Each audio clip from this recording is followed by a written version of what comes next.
안녕하세요. 3D 프린팅 크리에이트와 활용이라는 주제로 강의를 맡은 전규환입니다. 반갑습니다.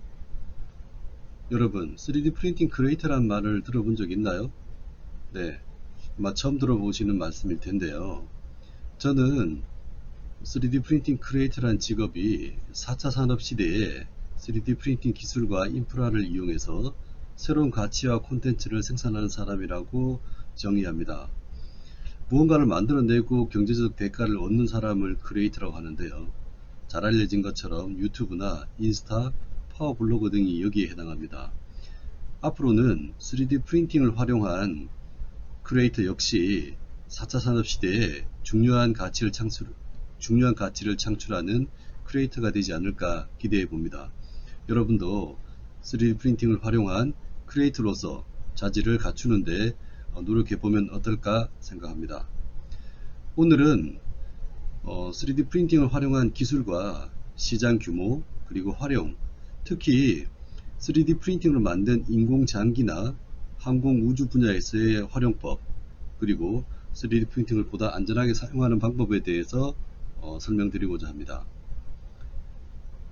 저는 3D 프린팅 기술을 이용하는 관광기념품 연구라는 주제로 관광학 박사를 하였고요.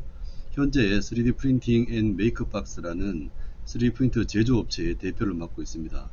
유한대학교를 비롯해서 중앙대, 서울대 등 여러 학교에서 강의 활동을 하고 있고, 특히 유한대에서는 디지털 콘텐츠 분과위원장과 산학협력단의 운영교수를 맡고 있습니다. 또한 경기도 기술학교, 또 소상공인시장진흥공단 등에도 3D 프린트 강사로도 활동하고 있습니다.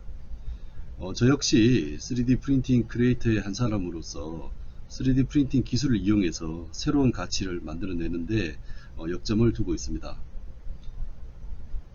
먼저 3D 프린팅 기술에 대해서 알아보겠습니다. 여러분이 잘 아는 것처럼 3D 프린팅 공정은 지금 보이는 이 그림처럼 세 가지 공정으로 이루어져 있습니다. 먼저 3D 모델링, 3D 프린팅, 후처리 과정을 거칩니다. 모델링은 잘 아시는 것처럼 디자인의 영역인데요. 스캐너나 3D CAD 프로그램을 이용해서 내가 원하는 입체의 모양을 디자인하는 과정입니다. 전통적으로 산업 디자인과나 조형과, 조석과, 그리고 기계공학 등등에서 각 분야에 맞는 부품들이나 작품들을 제작해 오고 있었죠. 산업 디자인과가 전국의 모든 학교에 다 있다시피 할 정도로 배출 인원도 많아서 이쪽의 인력은 풍부한 편이라고 할 수 있습니다. 최근에는 이 3D 프린팅 공정이 새로운 과정으로 등장했죠. 입체로 만든 3D CAD 모델링을 통해서 만든 입체를 현실에 존재할 수 있는 입체로 출력해내는 과정인데요. 3D 프린터라는 장비가 그냥 출력을 해줄 거라고 생각하시면 오산이라고 생각합니다.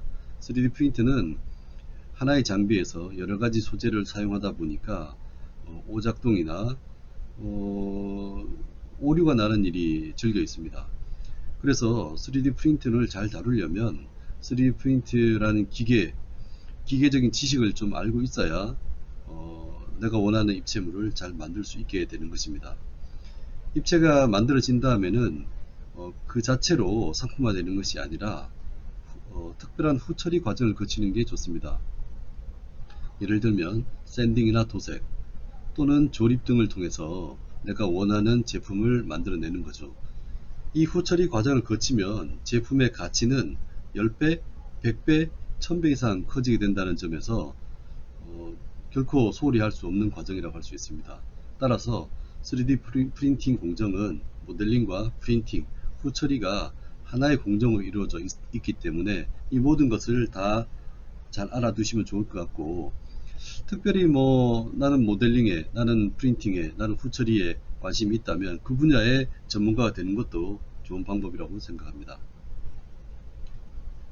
잘 알려진 것처럼 3D 프린팅 기술은 기존의 프린트가 문서나 그림 파일 등 2차원 자료를 인쇄하는 것하고는 다르게 3D 프린트는 3차원의 모델링 파일을 출력 소스로 활용한다는 점이 크게 다른 점입니다. 즉, 지금 화면에 보이는 저 인물의 그 3차원 이미지를 그대로 입체로 만들어낸다는 것이 큰 차이점이라는 얘기입니다. 일반적으로 3D 프린팅은 CAD 도면을 바탕으로 경화성 소재를 적층화해서 입체를 만들어내는 기술입니다. 제조 공정이 간소해지고 프레스나 별도 금형이 불필요한 것이죠. 주로 소량 부품 개발에 활용하면 아주 좋은 것입니다. 그러면 3D 프린팅 공정에 대한 영상을 한번 살펴볼까요?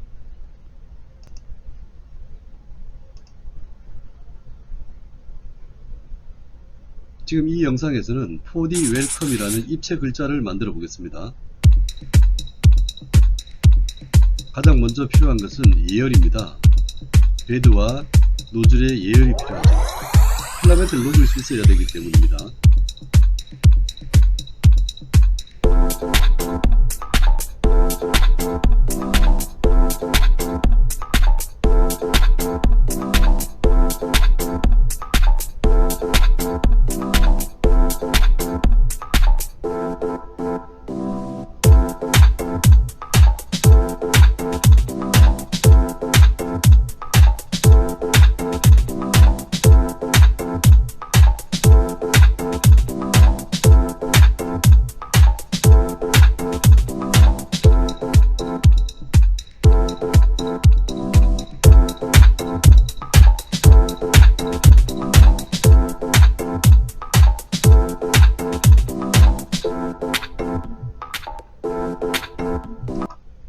이렇게 바닥에서부터 한 층씩 쌓아서 입체를 만들어내는 것이죠.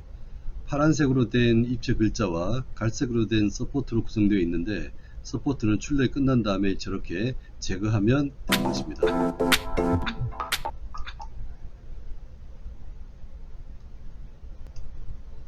네, 어떻게 보셨나요? 3D 프린팅은 CAD 도면을 바탕으로 만들어진 그 3차원의 데이터를 적층화해서 입체를 만드는 기술이라는 것을 확인할 수 있었습니다.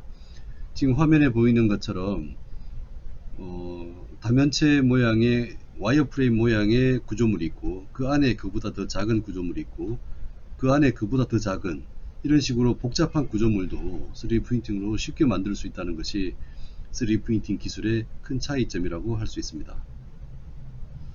그러면 일반 제조 공정과 3D 프린팅 제조 공정의 차이가 뭘까요? 3D 프린팅 제조 공정은 원료를 한 층씩 적층해서 조립 공정 없이 최종 완성품이 제작됩니다. 즉 출력이 곧 최종 제품이 된다는 얘기죠. 따라서 다품종의 소량 생산 제품에 유리하고요, 복잡한 형상의 제품 제작에도 용이합니다. 한 개의 장비로 다양한 제품을 생산할 수 있다는 것도 큰 매력입니다. 시제품의 제작 비용 및 시간을 절약하는 것도 장점이라고 할 수 있습니다. 다만 일반 제품의 제조 시간보다 오래 걸린다, 그리고 표면의 정밀도가 다소 떨어진다는 점이 단점이라면 단점입니다. 하지만 일반 제조 공정이 금형을 만들고 금형으로 주조를 하는 과정을 통해서 부품을 생산하고 또 이를 조립해서 완성품을 만들어가는 과정에 비하면 훨씬 더 간편하게 시제품을 만들 수 있다는 것이 큰 장점입니다. 그리고 제품이 다를 때마다 제품별로 서로 다른 금형과 생산 라인을 설치해야 되는 일반 제조 공정에 비하면 3D 프린팅은 너무나 간단하게 우리가 원하는 입체물을 만들어낼 수 있다는 얘기입니다. 자, 그러면 3D 프린팅에는 어떤 기술이 있을까요? 3D 프린팅에는 모두 세 가지 기술이 있습니다. 크게 세 가지라고 볼 수 있는데, 이 세 가지 기술에서 약간의 변형된 형태로 존재할 뿐, 이 세 가지를 아시면 큰 문제가 없을 것 같습니다. 제일 아래에 있는 고체 기반 재료를 살펴보겠습니다. 지금 이 세 가지 기술은 재료 형태에 따라서 구분한 것인데, 제일 마지막에 있는 고체 기반 재료를 사용하는 FDM, Fused Deposition Modeling 이라는 방식의 기술입니다. 가열된 노즐을 사용해서 필라멘트 형태의 플라스틱 조형 재료를 녹여서 층층이 쌓아 올려 조형물을 만들어내는 겁니다. 아까 보셨던 영상도 바로 이 FDM 방식의 3D 프린트였습니다. 출력물의 강도도 강하고 저렴하고 가볍다는 것이 장점입니다. 다만 조형 속도가 느리고 표면의 정밀도가 떨어진다는 것이 단점으로 알려져 있습니다. 미국의 스트라타시스라는 회사가 개발한 이래로 2009년도에 특허가 만료되면서 지금은 전 세계 많은 국가와 기업에서 이 FDM 방식의 3D프린트를 개발해서 판매를 하고 있습니다. 더욱더 경쟁은 치열해진 셈이 되는 거죠. 국내에서도 이 FDM 방식의 제품을 만드는 회사들이 여러 대 있습니다. 제가 운영하는 회사 역시 그 중 하나이고요. 여러분이 아마 학교나 여러 곳에서 3D 프린트를 봤다거나 사용해 봤다고 하면 바로 이 FDM 방식의 3D 프린트일 겁니다. 기계 자체도 저렴하고 재료도 저렴합니다. 그래서 쉽게 사용할 수 있습니다. 또 조작법도 쉬워서 학습 교육용으로도 손색이 없습니다. 하지만 산업계에서는 좀 더 보다 정밀하고 매끄러운 그리고 정말 제품다운 제품을 출력하고 싶은 프린트를 찾게 됐는데 바로 SLA 방식의 프린트입니다. 첫 번째 액체 기반의 재료 형태를 사용하고 있는 프린트인데 이 SLA 프린트는 처음으로 개발된 프린트이기도 합니다. 특징은 빛에 반응하는 광경화성 액체에다가 레이저를 쏘아서 순간적으로 경화시켜 얇은 막을 생성하는 과정을 반복해서 입체를 만들어냅니다. 워낙 얇게 적정을 할 수 있어서 표면의 정밀도가 아주 뛰어나서 손으로 이렇게 만져보면 이게 정말 금형 과정으로 만들어낸 건지 알아볼 수 없을 정도로 프린팅으로 만들었는지 금형의 과정으로 만들었는지 알아볼 수 없을 정도로 표면이 깨끗하고 정밀도가 뛰어납니다. 액체 형태의 포토폴리머라는 플라스틱을 원재료로 사용하고 있는데 일명 레진이라고 불리는 소재입니다. 정밀도도 뛰어나고 다 좋은데 다만 소모성 레이저로 인해서 유지 비용이 많이 든다는 것이 단점이라고 할 수 있습니다.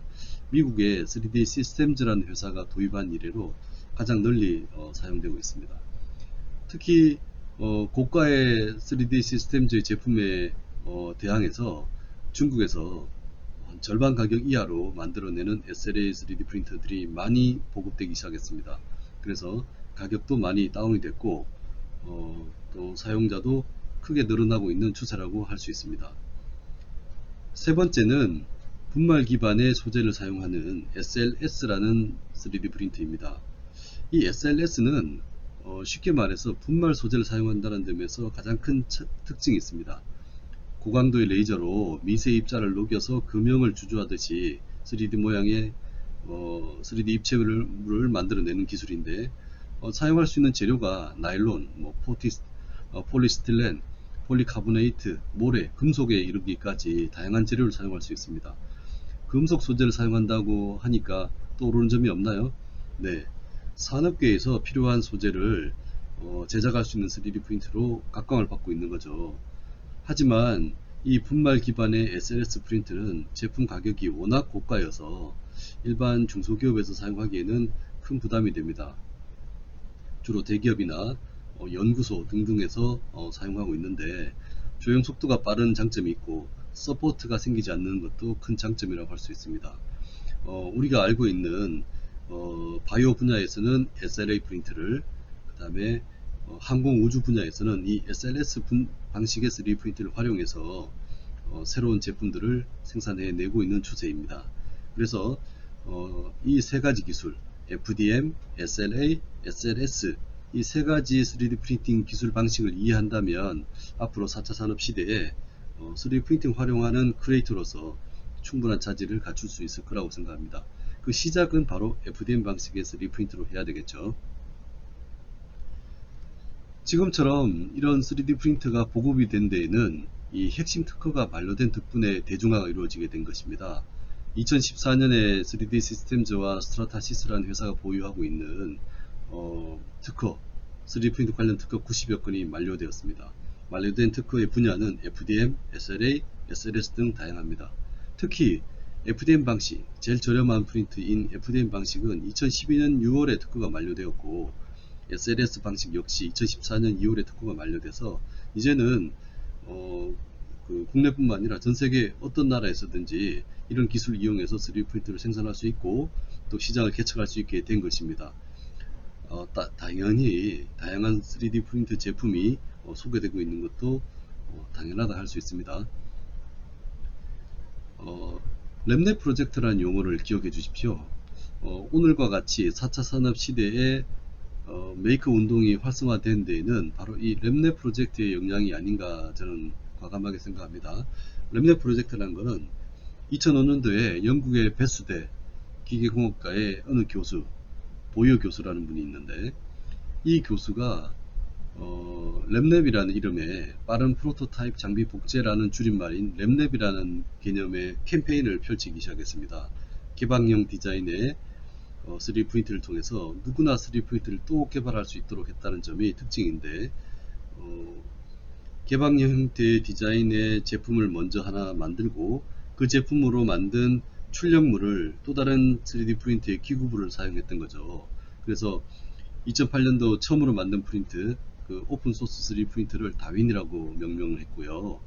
그 다윈으로 만든 프린트가 다시 맨델이라는 프린트를 낳았고, 맨델은 다시 또 헉슬리라는 제품을 만들어내고, 이런 식으로 누구나 3D 프린트라는 것을 이용해서 다른 3D 프린트를 또 만들 수 있게 됐다. 그래서 다양한 장비 복제가 가능하게 돼서 오늘과 같은 메이커 운동이 확산되는 게 아닌가 생각합니다. 자, 두 번째 챕터에서는 3D 프린팅 시장 현황에 대해서 살펴보도록 하겠습니다. 누구나 관심을 갖고 있는 4차 산업 시대의 3D 프린팅 시장에 대한 관심은 매우 높아지고 있습니다. 특히 정부에서도 3D 프린팅 산업을 육성을 위해서 많은 노력을 기울이고 있습니다. 특히 2018년도에 3D 프린팅 산업 활성화 방안과 세부 정책 과제를 추진한 이래로 매년 약 1000억 원 이상의 예산을 사용하고 있습니다. 그런 예산들은 주로 3D 프린팅 산업 확산을 위한 기반 강화, 그 다음에 여러분 주변에서 볼 수 있는 메이커 스페이스 확대, 또 전문 기업과 전문가 양성에 많은 노력을 기울이고 있게 되는 거죠. 특히 올해에도 2021년 3D 프린팅 산업 진흥 계획이라고 해서 약 968억의 예산을 투자했습니다. 3D 프린팅 산업 현장 활용 가속화, 그 다음에 차별적 기술력 확보, 혁신 성장 중심 산업 기반의 고도화에 각각 1000억 정도를 사용하게 됐던 거죠. 특히 2018년 겨울부터 3D 프린팅 국가 자격증이 시행되고 있습니다. 여러분도 관심이 있다면 3D 프린터 운용 기능사, 3D 프린터 개발 산업기사 등의 국가 자격증에 한번 도전해 보는 것도 좋지 않을까 생각해 봅니다. 네, 2020년 작년에 3D 프린팅 공급사 현황을 조사했었습니다. 정보통신산업진흥을 통해서 설문조사를 했었는데, 현재 3D 프린팅을 통해서 서비스를 공급하고 있는 회사는 전국에 약 400곳이 있는 겁니다. 그 중에서 2010년 이후에 생긴 회사가 한 70%, 또 10명 미만의 회사가 한 70%, 이렇게 돼서 아직 3D 프린팅 산업이 초창기임을 알 수 있고, 특히 이 업체들이 관심을 갖고 진행하는 사업은 주로 서비스 분야, 그 다음에 유통, 이 거의 한 74%를 차지합니다. 그죠? 그리고 장비 제조나 소재 개발, 소프트웨어 개발 등에 분산돼서 사업을 진행하고 있죠. 이렇게 그러면 이런 그 서비스를 받는 그 수요 기업은 얼마나 될까요? 네, 약 한 617곳이 되는데, 그 중에 가장 많은 분야를 차지하는 가장 많은 부분을 차지하는 곳은 바로 학교와 공공기관입니다. 이 두 시장만 합쳐도 약 한 50% 정도가 되고요. 여러분이 관심이 있는 항공, 우주, 조선 분야에는 2.3%, 그 다음에 의료, 치과 분야에 한 10%, 자동차의 9.6% 등등의 비중을 나타내고 있는 걸 알 수 있습니다. 여전히 주로 교육용으로 활용되고 있는 추세이긴 하지만 점점 의료라든가 항공, 우주 분야 등등으로 확대되고 있다는 것을 확인할 수 있습니다. 세 번째 챕터에서는 3D 프린팅 활용 현황에 대해서 살펴보도록 하겠습니다. 자, 3D 프린팅을 그러면 어떤 분야에서 많이 활용하고 있을까요? 제가 이 3D 프린팅 사업을 시작한 2014년만 해도 사실은 시제품을 만드는 분야에 국한되어 있었다고 할 수 있었습니다. 아직 3D 프린터 자체에 대한 이해도 부족했고 또 3D 프린터 장비가 보급되어 있지도 않았습니다. 하지만 몇몇 올리 어댑터라고 해야 되나요? 몇몇 분들은 3D 프린팅을 활용해서 시제품을 만들고 또 시제품 비용을 절약하고 하는 일들을 진행해 왔습니다. 근데 그로부터 한 7년이 흐른 지금은 어떨까요? 사실은 지금은 과연 사용하지 않는 분야가 어딜까요? 라고 할 정도로 다양한 분야에서 3D 프린팅 기술을 활용하고 있습니다. 생활용품 및 기타 분야에서는 공예품, 생활용품, 교보제, 건축모형, 장난감, 복제 유물, 건물에 이르기까지 모든 분야에서 다 3D 프린팅 기술이 활용되고 있다고 할 수 있습니다. 간단한 액세서리부터 인테리어 용품, 그리고 구두, 컵, 펜, 안경, 옷까지 이런 모든 우리 생활에서 접할 수 있는 시제품들은 다 3D 프린팅으로 제작하고 있다고 해도 과언이 아니라고 생각합니다. 나아가서 일반 제조업체, 기업체에서 모급이라는 분야에서는 3D 프린팅 활용도가 더욱더 높아지고 있습니다. 제트 엔진의 부품을 만든다든지, 그다음에 공조 부품이나 날개, 복잡한 엔진 기계 부품을 만들어내는데도 3D 프린팅이 활용되기 시작했고요. 자동차 분야에서도 엔진의 일부 부품을 3D 프린팅을 통해서 생산해내는 곳도 생겨났습니다. 또 바이오 의료 분야에서도 매우 활발하게 활용되고 있죠. 특히 의수나 의족 분야는 아주 쉽게 접근할 수 있는 시장 중에 하나인데요. 최근에는 미관형 의수, 또 전자 의수 등등에서도 3D 프린팅 기술이 잘 활용되고 있는 것 같습니다. 특히 수술 후의 가이드, 수술 가이드나 임플란트, 보청기 이런 등등의 보조기구도 3D 프린팅을 사용하면 가볍고 내 몸에 딱 맞는 그런 보조기구를 생산해낼 수 있게 되는 겁니다. 더 나아가서 귀나 간, 피부, 인공 피부죠. 이런 것들, 이런 등등의 생체 조직까지도 출력할 수 있게 돼서 이제는 그 분야가 점점 더 넓어지게 된 겁니다. 네, 간단한 피규어에서부터 의류, 건물, 우주정거장에서의 프린팅, 그 다음에 두개골 수술, 이런 분야에까지도 활용이 되게 되었습니다. 그리고 자동차 회사들은 금속 프린트를 활용해서 대량 생산하는 준비도 하고 있습니다. 자동차 키나 그다음에 기어 박스의 기어 손잡이 등등을 금형으로 생산해내는 게 아니라 3D 프린팅으로 바로 생산해서 고객에게 제공할 수 있다라는 분야에 관심을 갖게 된 겁니다. 그래서 폭스바겐의 기술 기획 및 개발 책임자는 우리의 목표는 프린트로 된 부품을 가능한 한 빨리 다음 세대 차량에 적용하는 것이다 라고 말할 정도로 금속 프린트를 활용하는 대량 생산 체제가 점점점 가속화되고 있다고 볼 수 있습니다. 네 번째 챕터에서는 좀 더 신기한 것을 한번 살펴보려고 합니다. 과연 3D 프린팅으로 만들 수 있는 게 단순한 입체만이 가능할까요? 아니죠, 그죠? 네. 3D 프린팅으로 만든 인공장기라는 주제로 살펴보도록 하겠습니다. 지금 보이는 저 그림에 있는 그 네 가지 인체 조직은 바로 3D 프린팅으로 만들어낸 겁니다. 일명 3D 바이오 프린팅이라고 합니다. 약물 실험용을 위한 인공간, 그 다음에 인공귀, 인공피부, 무릎 연골을 3D 프린팅으로 생산해냈다는 얘기입니다. 줄기세포 및 연골세포가 들어있는 자체 개발한 바이오 잉크 2종과 인체 이식이 가능한 생분해성 합성 고분자 물질인 폴리카프로락톤이라는 물질을 섞어서 3D 프린팅에서 출력해내는 과정입니다. 이 바이오 잉크는 다른 세포의 유착과 성장을 돕게 되는데, 특히 이 3D 프린팅 역시, 이 3D 바이오 프린팅 역시 재료들을 착착 쌓아 올리는 적층 방식으로 만들어진다는 건 동일한 원리입니다. 이런 연구를 한 주체는 누구냐면 가톨릭대 김성원 교수와 가천대 이진우 교수, 포항공대 조동우 교수, 그리고 바이오 프린팅 회사인 TNR 바이오팹이라는 연구팀이 함께 참여했다고 해서 더욱더 주목을 받고 있습니다. 이런 인공 장기들에 대한 관심은 2019년 말 기준으로 장기 기증자가 432명에 불과하다는데 더욱더 큰 심각한 문제가 있습니다. 장기 이식을 희망하는 대기자는 매년 한 3만 명에 이르거든요. 근데 실제 그 장기 기증이 가능한 사람은 400명 뿐이 안 된다고 하니까 많은 사람들이 장기 이식을 기다리다가 사망하게 되는데, 매년 이런 인구도 2019년에만 해도 2136명이라고 합니다. 보다 인공장기에 대한 연구와 개발이 빠르게 이루어진다면 이런 생명을 살릴 수도 있는 일이지 않을까요? 그죠? 네. 호주의 연구진은 프린팅으로 인공뼈를 생산해냈습니다. 네, 호주 연구진에 따르면 3D 프린팅을 이용한 인공뼈를 만드는 기술을 개발에 성공했다고 합니다. 환자의 고리식 수술에 적용할 수 있을지 관심이 쏠리게 되는 부분인데, 그 강남 세브란스의 그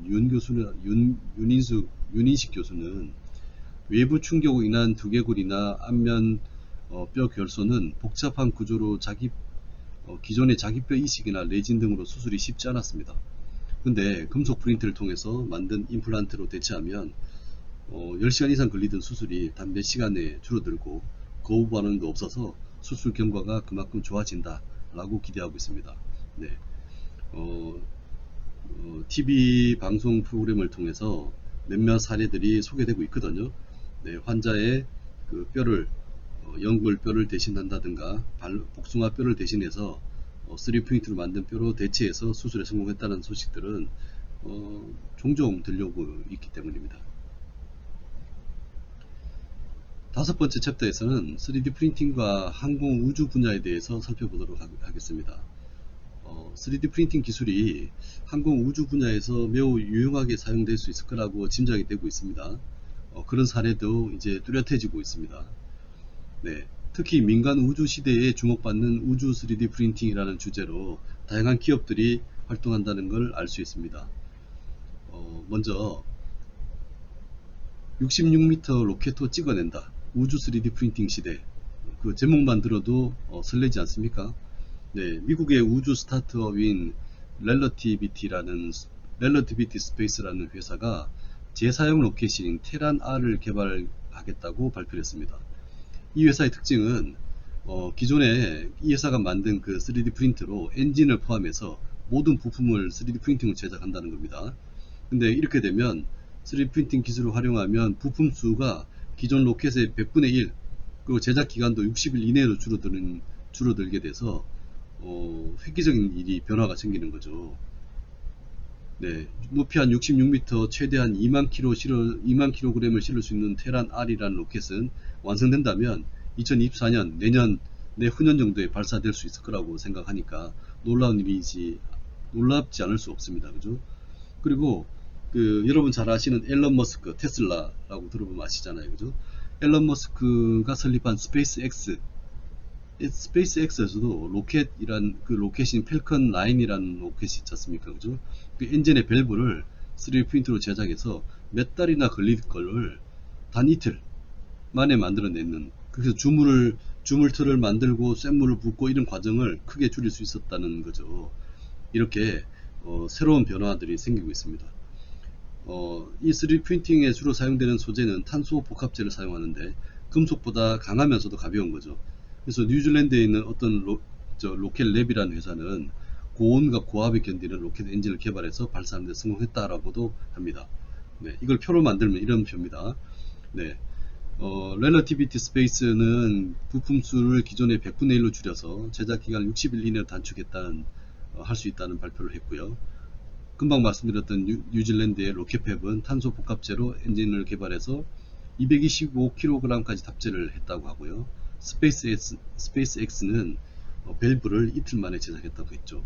이 미국의 회사뿐만 아니라 중국 공간기술연구원이라는 회사는 우주정거장 유지 보수의 3D 프린팅의 소재인 탄소 섬유를 강화한 복합재로 부품을 생산하겠다 하고 있고요.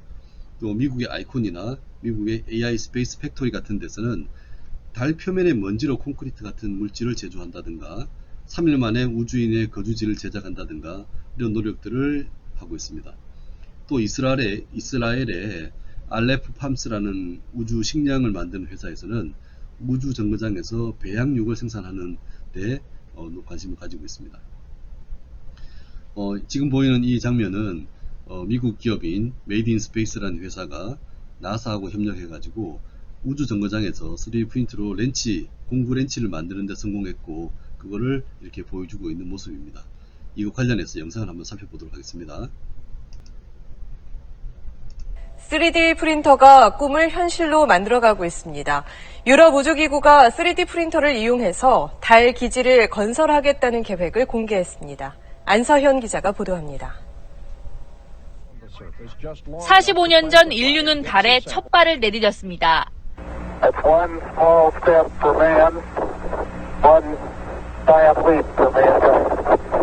하지만 물이 없고 낮과 밤의 기온차가 극심한 달의 혹독한 환경은 인류의 접근을 쉽사리 허용하지 않았습니다. 유럽 우주기구가 달의 기지 건설을 실현할 계획을 4분 분량의 그래픽 동영상으로 공개했습니다. 3D 프린터 로봇을 실은 우주선은 달 남극 부근에 착륙해 미리 준비해간 돔 형태의 작은 구조물을 설치합니다. 3D 프린터 로봇은 달의 토양과 암석 등을 채취한 뒤 운석 등으로부터 기지를 보호할 수 있는 건설 자재를 출력해 구조물 전체를 덮습니다. 기존의 3D 프린터에 흙을 퍼올리는 구조물과 로봇팔 등을 추가로 설치해 달기지 건설 맞춤형으로 개발한 로봇입니다. 유럽 우주기구는 4명이 머물 수 있는 기지 건설에 석 달 정도가 걸릴 것으로 예상했습니다. 이 계획이 과거 연구와 가장 다른 점은 건설 재료를 현지에서 조달한다는 겁니다. 지구에서 38만 킬로미터 떨어진 달에 재료를 가져가는 기존의 구상들은 천문학적인 비용 때문에 현실성이 떨어졌습니다. 유럽 우주기구는 새로운 달기지 건설 계획이 40년 뒤 실현 가능할 것으로 내다봤습니다. SBS 안서연입니다. 네, 영상만 봐도 신기합니다. 그죠? 네. 앞으로 몇십 년 후에는 저런 우주 개발하는 일이 가능해지지 않을까 생각합니다. 자, 마지막으로 마지막 챕터에서는 3D 프린팅 안전 사용에 대한 설명을 드리겠습니다. 최근 3D 프린팅 사용 사례가 많이 늘어났습니다. 각 학교뿐만 아니라 기업체에서도 또 심지어 가정에서도 3D 프린팅을 사용하는 예가 많이 늘어났죠. 최근에는 이 3D 프린팅의 소재인 필라멘트에 대한 유해성 논란이 뜨겁습니다.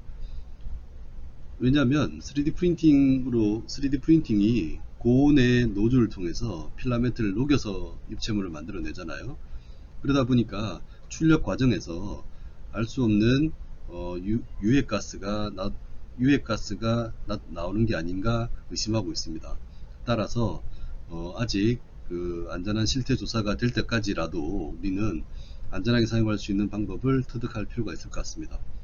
먼저 친환경 소재를 사용하는 것이 중요합니다. 3D 프린팅의 원료는 크게 두 가지가 있습니다. ABS와 PLA라는 소재인데, ABS는 내구성이 강한 플라스틱으로 석유 추출물입니다. 석유 추출물에서 만들어낸 화학 물질이다 보니까 출력할 때 유해가스를 제거했다고는 하지만 출력할 때 유해가스가 나타나는 걸로 확인되고 있습니다. 다만 이 PLA라는 필라멘트는 옥수수 등으로 만든 생분해성 플라스틱으로 만약에 프린터를 사용해야 된다면 이 PLA 필라멘트를 사용하는 것이 훨씬 좋을 것 같습니다. 또 밀폐형의 3D 프린터나 친환경 소재를 사용하는 게 매우 중요할 것이고, 또 작업 전에 3D 프린팅의 안전 교육이나 또 소재 사용 전에 물질 안전 보건 자료 등을 확인해 보는 것도 좋을 것 같습니다. 무엇보다 환기가 잘 되는 곳에 프린터를 설치해서 자연 환기를 충분히 한 다음에 사용하는 것이 가장 좋겠죠. 네, 환기가 잘 되는 곳에 프린터를 설치하는 것은 두말할 것 없이 중요한데, 그렇다 하더라도 마스크나 장갑 등의 보호구를 착용하고 작업 시작 전부터 완료까지 주기적으로 환기를 한다든가, 또는 이 물질 안전 보건 자료인 MSDS라는 자료를 통해서 프린팅 소재의 원재료까지 확인해 보는 것도 매우 좋겠죠. 그죠? 네. 그 다음에 3D 프린팅 작업 중에 가급적 작업 공간에 머무르지 않는 것도 요령입니다. 별도 공간에서 후처리도 하고, 후처리 공간은 작업 전후에 반드시 환기를 해서 안전한 3D 프린팅 사용이 이루어지면 좋을 것 같습니다. 네, 이렇게 해서 3D 프린팅 크리에이터와 그 활용법에 대해서 살펴보았습니다. 감사합니다.